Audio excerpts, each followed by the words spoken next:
बदलापूर प्रकरणी धुळ्यात महाविकास आघाडीतर्फे जोरदार निदर्शने। अरे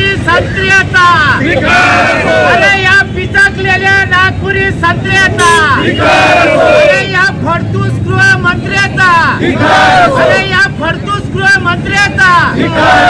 महाराष्ट्रात अत्यंत भयावह स्थिती निर्माण झाली आहे। बदलापूर घटनेप्रकरणी सत्ताधाऱ्यांच्या भावना बोथट झाल्या असून मुख्यमंत्री आणि उपमुख्यमंत्र्यांनी राजीनामा द्यावा। बदलापूर येथील 2 शाळकरी मुलींवर अत्याचार करणाऱ्या दोषींना तात्काळ फासावर लटकवा अशी मागणी करत आमदार कुणाल पाटील यांनी बदलापूर घटनेचा निषेध केलाय।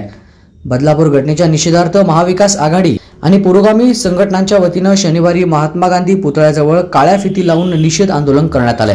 बदलापूर घटनेचा प्रचंड संताप महाराष्ट्राच्या जनतेत आहे। हा संताप व्यक्त करण्यासाठी महाविकास आघाडीच्या वतीने संपूर्ण महाराष्ट्र बंदचं आंदोलन आज ठेवलेलं होतं, परंतु घटनाबाह्य सरकारने न्याय व्यवस्थेवर दबाव आणून आजचा महाराष्ट्र बंद रद्द करायला लावला। त्यामुळे जिल्ह्यातल्या सर्व संतप्त महाविकास आघाडीच्या कार्यकर्त्यांनी आज निषेध नोंदवलेला आहे।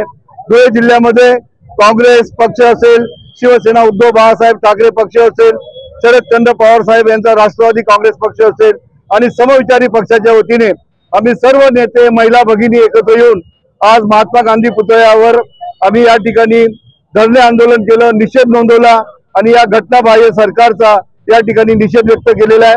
महाराष्ट्रामध्ये पुन्हा असा बालिकेंवर अत्याचार करणारे लोक हे मोकाट सुटू नये। पोलीस यंत्रणेने अशा घटनांच्या बाबतीत तातडीने गुन्हे दाखल करावेत आणि अशा प्रकरणातले गुन्हेगारांना तात्काळ फाशी देण्याची तरतूद करावी।